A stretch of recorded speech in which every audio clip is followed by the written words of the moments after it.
بسم اللہ الرحمن الرحیم۔ آج میں متضاد صفات کے ساتھ چند سینٹنس لے کر حاضر خدمت ہوا ہوں۔ نمبر 1، ھذا البیت کبیر، دس ہاؤس از بگ، یہ گھر بڑا ہے۔ نمبر 2، ذالک البیت صغیر، دیٹ ہاؤس از اسمال، وہ گھر چھوٹا ہے۔ نمبر 3، ھذا البیت جمیل، دس ہاؤس از بیوٹیفل، یہ گھر خوبصورت ہے۔ نمبر 4، ذالک البیت قبیح، دیٹ ہاؤس از اگلی، وہ گھر بدصورت ہے، اگلی۔ تو اس میں کبیرن کا معنی ہے بڑا، صغیرن کا معنی ہے چھوٹا، جمیلن کا معنی ہے خوبصورت، قبیحن کا معنی ہے بدصورت۔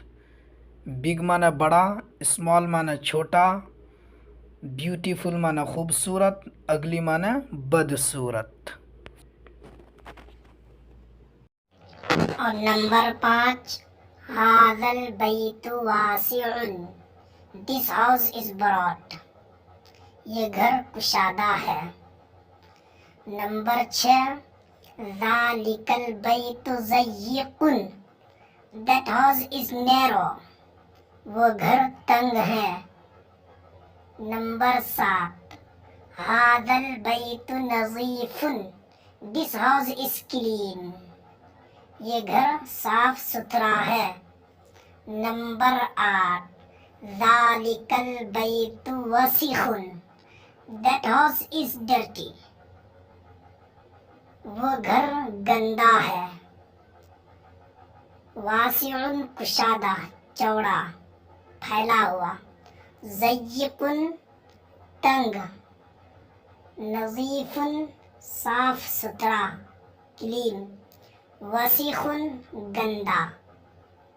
براڈ کشادہ، نیرو تنگ، کلین صاف ستھرا،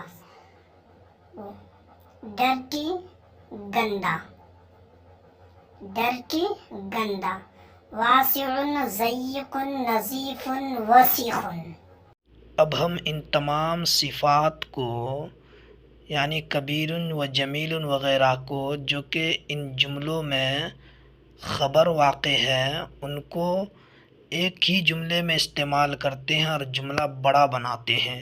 اس طرح ھذا البیت کبیر و جمیل و واسع و نظیف، یہ گھر بڑا، خوبصورت، کشادہ اور صاف ستھرا ہے۔ ذالک البیت صغیر و قبیح و ضیق و وسخ، وہ گھر چھوٹا، بدصورت، تنگ اور گندا ہے۔ تو اس طرح ایک لفظ لے کر ہم ایک جملے کو چھوٹے جملے سے بڑا جملہ بنا سکتے ہیں عربی کے اندر، اور اچھی طرح بول سکتے ہیں، اور بولنے میں ہمیں اس میں سہولت ہوگی، آسانی ہوگی۔